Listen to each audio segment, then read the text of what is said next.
Ito guys, yung mga fry ko, visible na sila. Ito na yung ayan.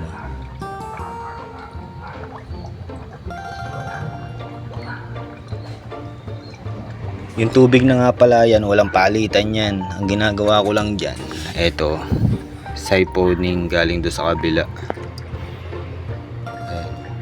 Para hindi nila ramdam yung galaw ng tubig, para hindi sila mabulabog.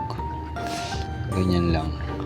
Tapos may butas kasi to, may butas tong grow out ko na sobrang hindi ko malaman kung nasan.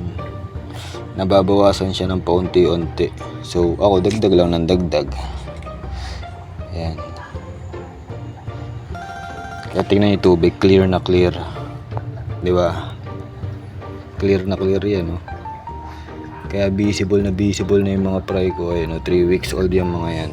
Karamihan puti dahil puti yung tatay na namatay na, nagkasakit. Ayan, no? Ayan, kitang kita na sila.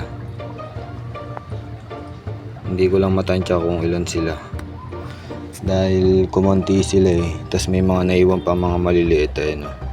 Naiwan sa paglaki. Tapos yung isa, may nakita na ako medyo malalaki na eh. Talagang kitang kita na dito eh. Nagpapakain pa lang ako pag ano na to. Ayan, hanggang dyan lang. Hanggang dyan lang yung tubig na idadagdag ko. Hanggang sa hose lang. Kusa nang titigil yan pag umabot dyan yung tubig. Tapos mababawasan ulit ng mababawasan yung paunti-unti. Dahil may butas yan eh. Hindi ko alam kung saan yung butas, pero sakto lang. Kasi ang ganda ng flow ng tubig nila. Talagang clear na clear.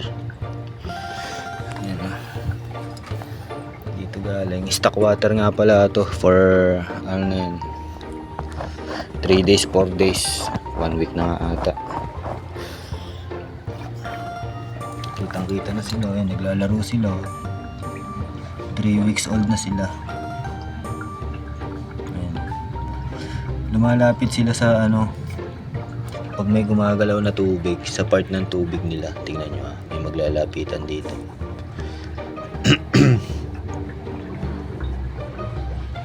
Maglalapitan dyan, ayun o.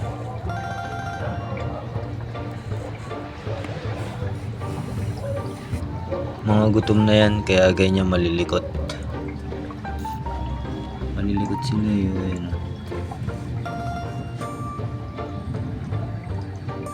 Half moon nga pala yan, double tail yung nanay, yung tatay regular half moon lang.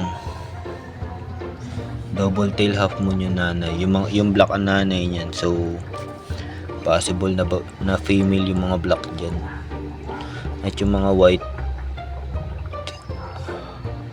possible na male yan. Pero sana maganda yung kalabasan nila. Ayan, ang laki na ito.